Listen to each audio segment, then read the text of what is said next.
o Gazeta Entrevista Especial desta terça-feira que está no ar pela sua TV Gazeta, Rede Record de Televisão.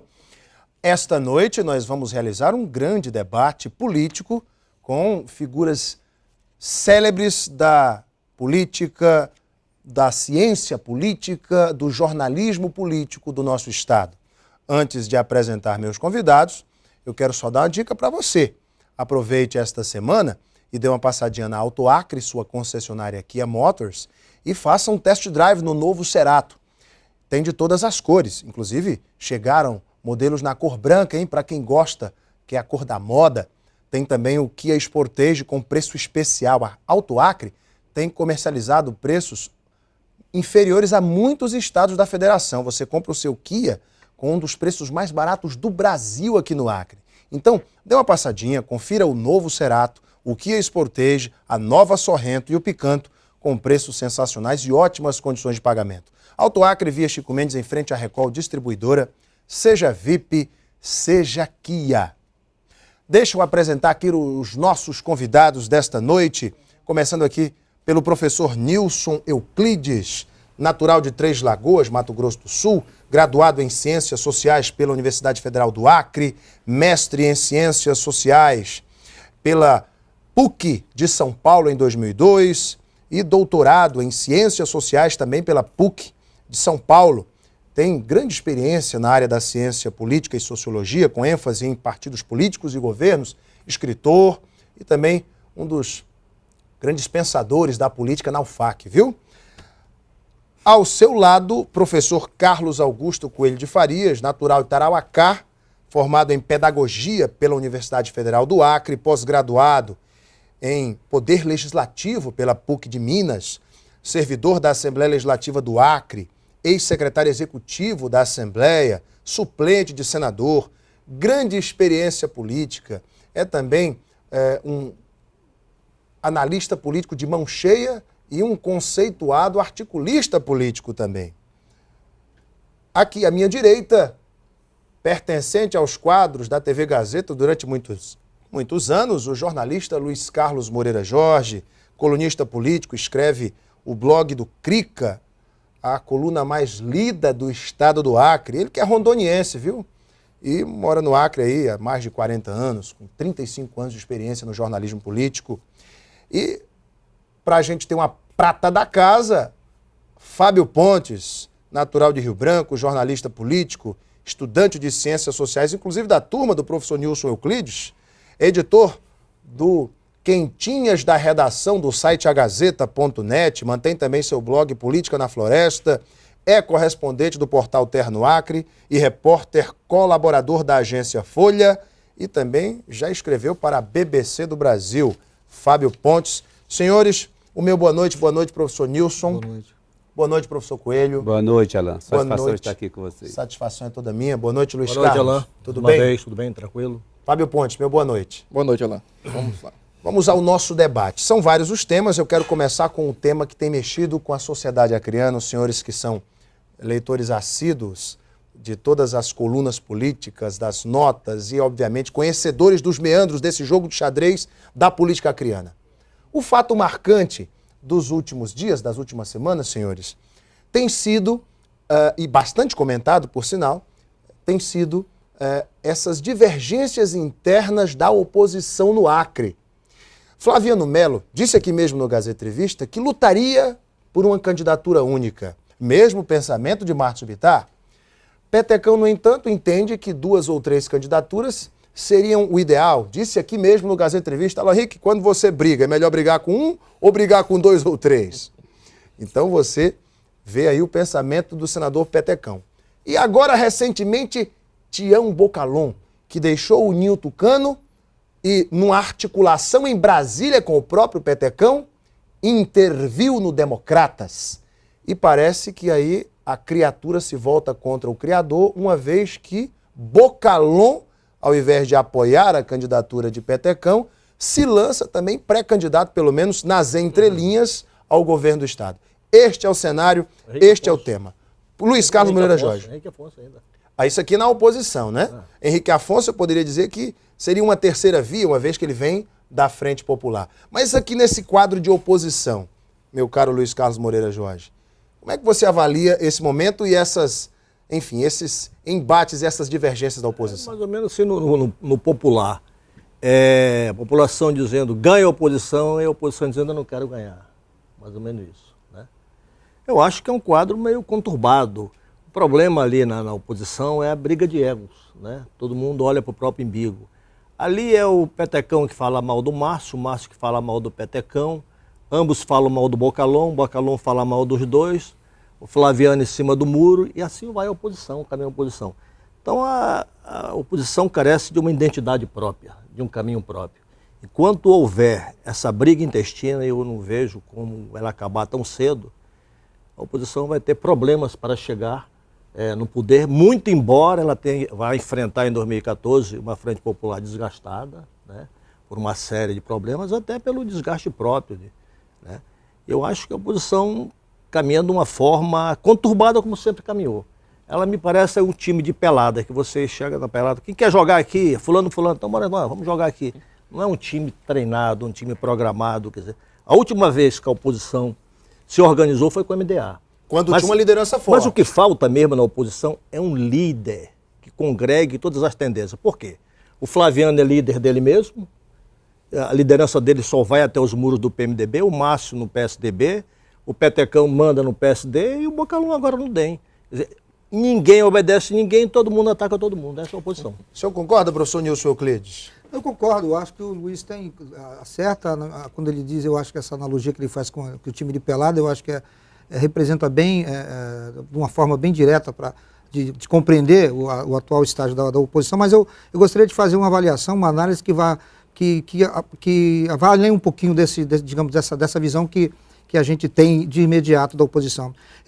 Que falta liderança na oposição, não há dúvida que falta.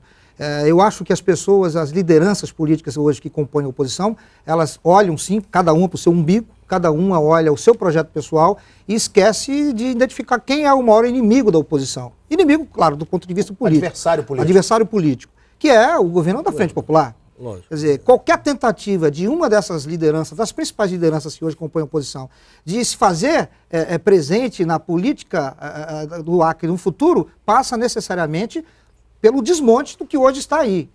E esse discurso que você aponta que o Petecão, melhor você brigar com 3, olha, o eleitor é inteligente, eu venho dizendo isso em vários programas, o eleitor tem percepção. O eleitor, ele aposta numa alternância de poder, ele está acreditando nisso, mas ele não consegue identificar isso nas lideranças que estão colocadas porque falta unidade. E não é unidade político-partidária. Não é se unirem só no entorno de uma eleição. Não, é unidade verdadeira. De projeto, de discurso. Porque se unir só para eleição não é unidade também, né, Fábio Pontes? Exatamente. Acho que os últimos resultados das eleições têm mostrado exatamente isso. A abstenção tem sido muito alta. A mais de 20%. Mais de 20%, porque o eleitor não está confiando nem de um lado nem do outro. Então, ele prefere não ir votar. Então, enquanto acho que a oposição não sentar, decidir elaborar um projeto alternativo e consistente que convença o eleitor, o PT vai continuar a ganhar e vai continuar no poder. Enquanto tiver essa bagunça na oposição, o governo petista pode se...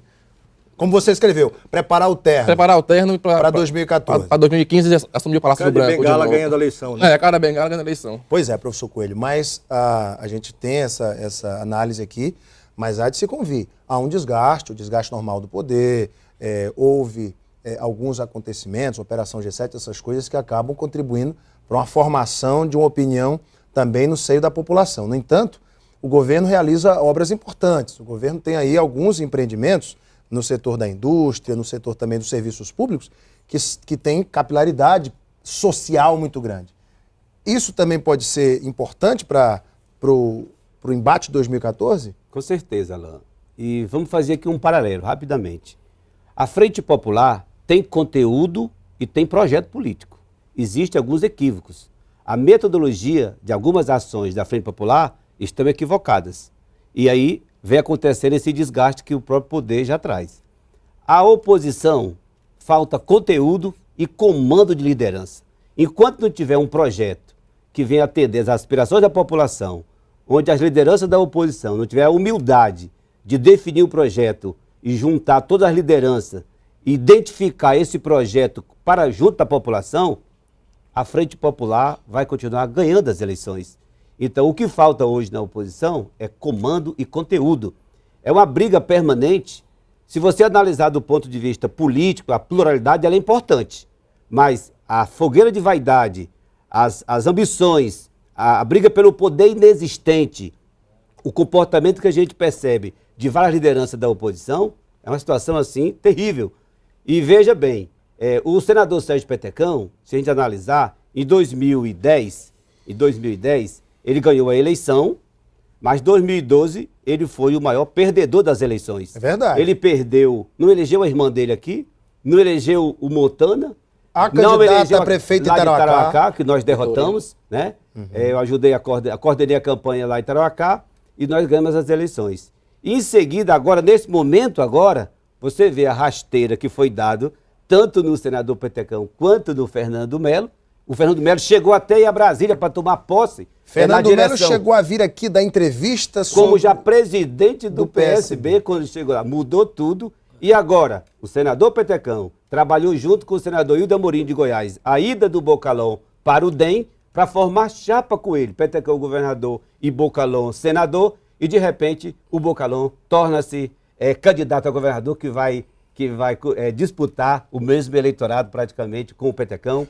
E olha, Alain, agora me quem permita. me contou Agora, lá, me disse permita. que o senador ficou desolado com Agora, essa situação me inesperada. Inesperado. Foi uma rasteira mesmo, Luiz Permita Carlos? só acrescentar um dado aí. Não foi só o Petecão que não elegeu o irmão, o Márcio também não elegeu.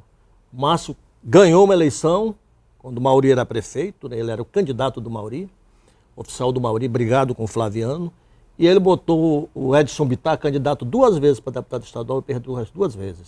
Quer dizer, não é só o Petecão que não elegeu o Montano ou que não elegeu a irmã. Quer dizer, a história está cheia, repleta desses exemplos. Mas aconteceu assim, olha, o Narciso não elegeu a Célia, a exatamente. família do Por isso que eu digo que Tarcísio. isso não é um do parâmetro Tarcísio. muito... É o povo que está inteligentemente percebendo que essa questão Familiocracia. familiar, essa aqui não pega mais. Então nós temos que eleger pessoas que tenham competência, que tenham projeto, Luiz Carlos. Porque o povo é sábio. O professor colocou muito bem. Não tem espaço para um candidato. A situação socioeconômica do estado do Acre não tem espaço para candidato de mente vazia, sem projeto e sem perspectiva. Então deixa eu botar uma pimenta aqui, professor Coelho. Fábio Pontes, você acredita numa rasteira do Bocalhau no Petecão ou esse jogo já estava combinado? Na verdade, isso não passa de tudo de um jogo de cena, porque o Bocalhau e o Petecão agora são aliados fiéis. Contra o Márcio Bittar. Contra o Márcio Bittar, o Petecão articulou em Brasília, junto ao Agripino Maia, presidente do Democratas Nacional, para tirar a presidência do DEM das mãos do João Marcos Luiz, colocar o Bocalhau, justamente para enfraquecer a candidatura do Márcio Bittar ao governo. Então, eu não acredito na candidatura do Bocalhau ao governo do Estado. Não sei até quando ela vai durar. Eu acho que o Petecão é, sim, candidato ao governo. Eu não sei se o Bocalhau vai para o Senado ou para a Federal. Esse ainda tem muitas dúvidas sobre o que vai ser o futuro do Bocalhau. Se ele volta para o Márcio Bittar, apoiar o Márcio Bittar para o governo, o que ele vai fazer? Mas o Petecão é candidato ao governo. Apoiar o Márcio Bittar, Luiz Carlos, eu acho difícil. O que você pensa? Ali é uma briga ferrenha, virou uma briga pessoal. Pessoal, eu creio que já virou pessoal. Por exemplo, quando o Bocalhau foi presidente do PSDB, ele tirou todo mundo que tinha o nome Bittar. Quando o Márcio Mas não é natural que um presidente coloque sua equipe? Normal, é normal. Mas eles não se entendem assim. Olha, nessa campanha passada, no segundo turno, nem Flaviano Melo, nem Petecão, nem Márcio Bittar, nenhum deles apoiou o Bocalhau de corpo inteiro no segundo turno. Fizeram de contas que apoiaram. Por quê? Você vai me perguntar. É porque eles não. O Bocalhau, eleito prefeito, ele seria automaticamente a maior liderança da oposição. E aí fere egos. E também tinha ferido do primeiro turno, né? Porque o Bocalhau rejeitou o PMDB, o Bocalhau rejeitou vários apoios, porque ele acreditava que ele seria eleito sozinho no primeiro turno. Quando abriu as urnas, o resultado foi totalmente diferente. Aí eu quero uma análise sociológica agora, professor. Nós estamos ouvindo aqui vários pensamentos. Existe aí sobre o aspecto sociológico, o aspecto mais político da coisa, essa questão da legitimidade, da legitimação, que a gente estuda tanto em sociologia e na ciência política, que falta a esses pretensos pré-candidatos? Eu gostaria só de voltar uma questão aqui. Eu acho que a gente não pode cometer o erro ao fazer as críticas, severas críticas que todos nós fazemos à oposição, tanto do ponto de vista da análise da ciência política, dessa incapacidade de articulação, mas a gente também não pode superestimar a capacidade da Frente Popular de se fazer governo. A Frente Popular tem sérios problemas.